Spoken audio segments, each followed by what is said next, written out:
Diabetes വരാനുള്ള കാരണങ്ങൾ എന്തൊക്കെയാണ്? നമസ്കാരം, ഞാൻ ഡോക്ടർ അബ്ദുൾ മുജീബ്, പ്രിവയം മെഡിക്കെയർ, പുതിയങ്ങാടി. എന്താണ് ഡയബറ്റീസ്? ഡയബറ്റീസ് അല്ലെങ്കിൽ ഡയബറ്റീസ് മെലിറ്റസ് അല്ലെങ്കിൽ പ്രമേഹം, നമ്മൾ സാധാരണ പറയുന്നത് ഷുഗർ രോഗം. നമ്മുടെ രക്തത്തിലുള്ള ഗ്ലൂക്കോസ് വർദ്ധിക്കുന്നതിനെയാണ് സാധാരണ നമ്മൾ പ്രമേഹം എന്ന് പറയുന്നത്, ഡയബറ്റീസ് എന്ന് പറയുന്നത്. ഡയബറ്റീസ് വരാനുള്ള കാരണങ്ങൾ എന്തൊക്കെയാണ്?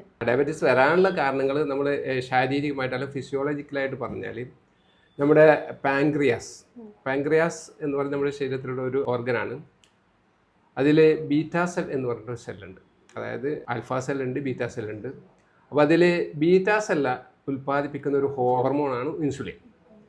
അപ്പോൾ ഇൻസുലിനാണ് നമ്മുടെ ശരീരത്തിലുള്ള ഗ്ലൂക്കോസിനെ സ്റ്റോർ ചെയ്യാൻ വേണ്ടിയിട്ട് സഹായിക്കുന്നത്. അതായത് നമ്മളിപ്പോൾ ആഹാരം കഴിച്ചു, ആവശ്യത്തിൽ കൂടുതൽ കഴിച്ചു കഴിഞ്ഞാൽ ആ ഭക്ഷണത്തിലുള്ള കൂടുതലുള്ള ഗ്ലൂക്കോസ് നമ്മുടെ ശരീരത്തിൽ സ്റ്റോർ ചെയ്ത് വെക്കാൻ വേണ്ടിയിട്ട് സഹായിക്കുന്നത് ഇൻസുലിനാണ്. അപ്പോൾ ഈ ഇൻസുലിൻ്റെ പ്രവർത്തന തകരാറ് കാരണമാണ് പ്രമേഹം ഉണ്ടാകുന്നത്.